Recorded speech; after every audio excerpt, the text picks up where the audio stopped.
الحمدللہ ہمارے تینوں مسابقے جو تھے وہ ان کے شرکاء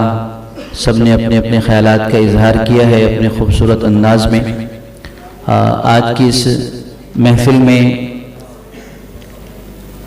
کلمات تشکر کے لیے میں مختصر گفتگو کے لیے دعوت دوں گا حضرت مولانا مفتی محمد عمر شفیع صاحب کو مد ظلہ وہ تشریف لائیں اور آج کی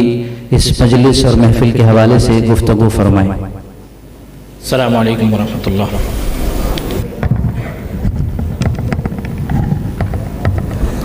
قال رسول اللہ صلی اللہ علیہ وسلم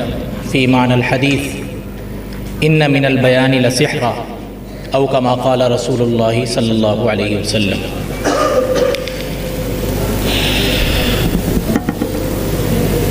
یہ بہت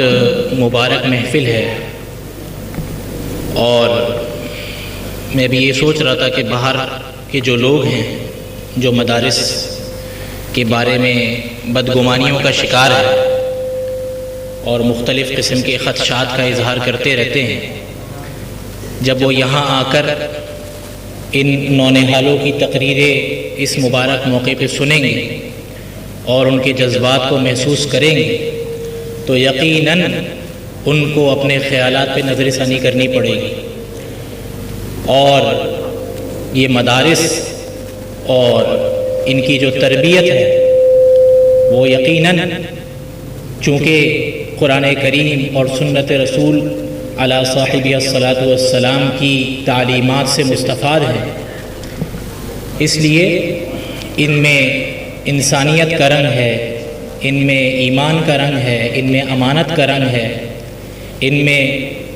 مخلوق کی رحمت اور شفقت کا رنگ ہے۔ تو بہرحال مبارکباد کے مستحق ہیں وہ شرکاء جنہوں نے یہاں پہ آ کے ہمت سے تقریریں کی اور اس کے لیے کوششیں کی۔ اللہ تعالیٰ ان کی کوششوں کو اور ان کی ان باتوں کو اپنی بارگاہ میں قبول فرمائے، اور جو باتیں یہاں کہی گئی ان میں جو قابل عمل باتیں ہیں اللہ تعالیٰ ہمیں ان پر عمل کرنے کی توفیق عطا فرمائے۔ چند چیزیں جو مجلس کے متعلق عرض کرنی تھیں، ابھی اچانک مولانا سہیل صاحب نے فرمایا تو جو منتشر باتیں ذہن میں تھیں بس وہ عرض کر رہا ہوں۔ پہلی بات تو یہ، تھوڑا سا اگر آپ حضرات کی خاموشی ہو جائے تو اچھا رہے گا، طلبہ ہی سے بات ہو رہی ہے، اساتذہ مخاطب نہیں ہیں، آپ حضرات مخاطب ہیں۔ پہلی بات تو یہ ہے کہ جیسے رسول اللہ صلی اللہ علیہ وسلم کی حدیث ہے کہ انما الاعمال بالنیات، تمام اعمال کا دار و مدار نیتوں پر ہے، اور آدمی کو جو اجر ملتا ہے وہ نیت کا ملتا ہے، عمل کا نہیں ملتا۔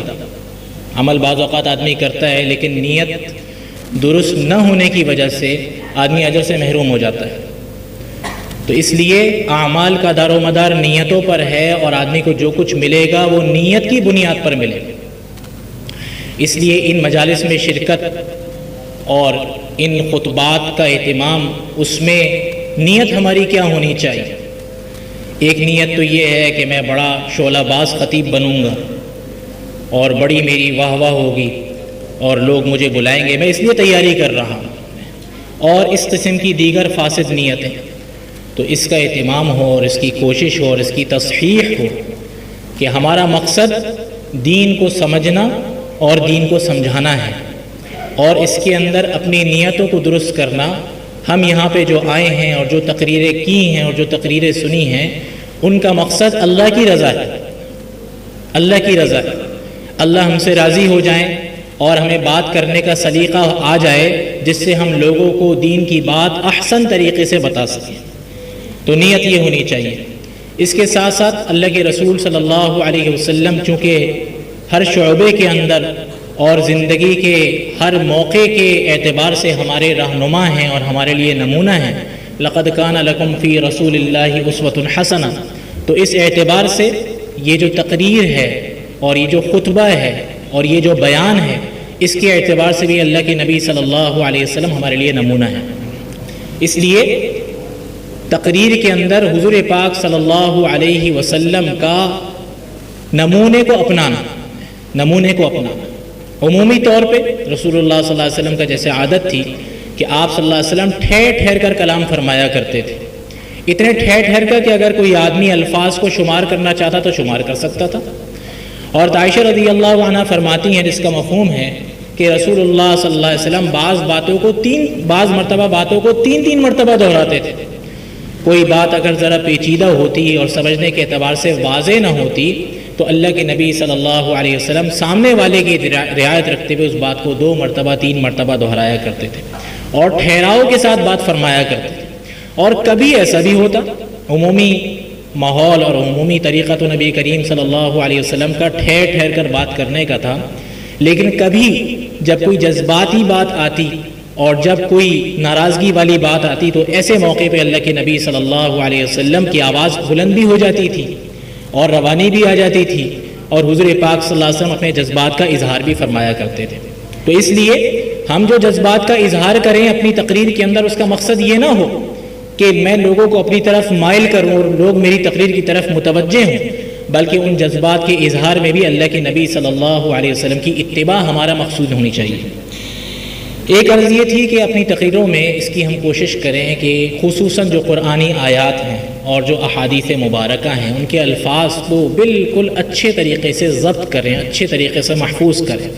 ورنہ روانی کے اندر جیسے آدمی تقریر میں اعراب آگے پیچھے کر دیتا ہے تو خدا نخواستہ ایسا نہ ہو کہ آیات میں بھی ہمارے اعراب آگے پیچھے ہو جائیں، الفاظ آگے پیچھے ہو جائیں، احادیث کے اندر بھی اعراب آگے پیچھے ہو جائیں، الفاظ آگے پیچھے ہو جائیں۔ اس کا بہت زیادہ اہتمام کرنے کی ضرورت ہے۔ اللہ کے نبی صلی اللہ علیہ وسلم کی تو روایت موجود ہے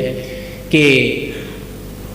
من کذب علی متعمدا فلیتبوأ مقعدہ من النار، جس نے مجھ پر جان بوجھ کر غلط بیانی کی، میرے بارے میں غلط بات آگے نقل کی، وہ اپنا ٹھکانہ جہنم میں بنا لے۔ تو بہت سخت وعید ہے، اس لیے اس کا بہت زیادہ اہتمام کرنے کی ضرورت ہے کہ جب ہم قال رسول اللہ صلی اللہ علیہ وسلم کہہ کر کوئی بات بیان کریں تو الفاظ بعین ہی وہی ہونے چاہیے جو حضور صلی اللہ علیہ وسلم کے کتابوں کے اندر ہمیں ملتے ہیں، اس میں بالکل بھی غفلت نہیں ہونی چاہیے۔ ایک عرض یہ تھی کہ عربی کے اعتبار سے چونکہ اسی کی ذمہ داری حوالے تھی تو عربیت کے لحاظ سے اس کی کوشش ہو کہ جو اعرابی اور نحوی غلطیاں ہیں ان کی درستگی ہو۔ کافی چیزیں دیکھنے میں آئیں تو تقریر صرف لکھی ہوئی پڑھنی نہیں ہے بلکہ ان کو صحیح اعراب کے ساتھ پڑھنا ہے، تو اس کا بھی اہتمام ہو کہ اعراب ہمارے صحیح ہوں۔ اور ایک عرض یہ تھی کہ جو موضوع ہمیں دیا جائے کوشش کی جائے کہ اس موضوع کے تمام گوشوں کا ہم احاطہ کریں، تمام گوشوں کا احاطہ کریں۔ حضرت عثمان رضی اللہ عنہ کی جیسے سیرت کے بارے میں ایک تقریر ہوئی، ماشاءاللہ بہت اچھی تقریر تھی، تمام گوشوں کا، میری ناقص اور کوتاہ نظر میں تمام گوشوں کا ماشاءاللہ احاطہ کیا گیا۔ اس طرح یہ میں نے ایک مثال کے طور پہ بات عرض کی ہے،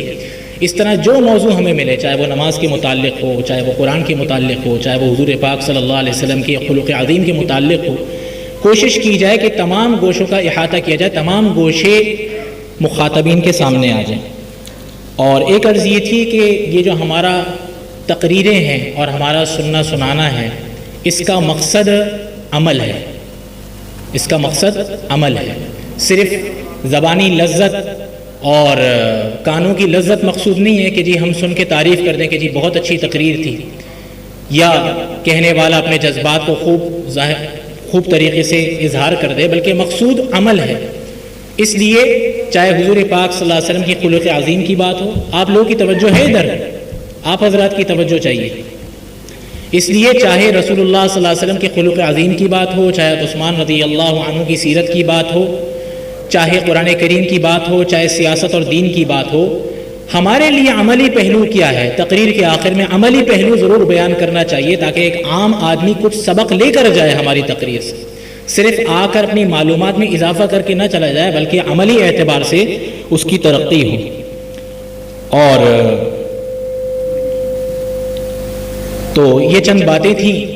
اور اس کے اعتبار سے یہ عرض کرنی تھی آپ حضرات کے سامنے۔ اللہ تعالی ہم سب کو اپنی رضا کے مطابق سارے اعمال انجام دینے کی توفیق عطا فرمائے۔ وآخر دعوانا الحمدللہ۔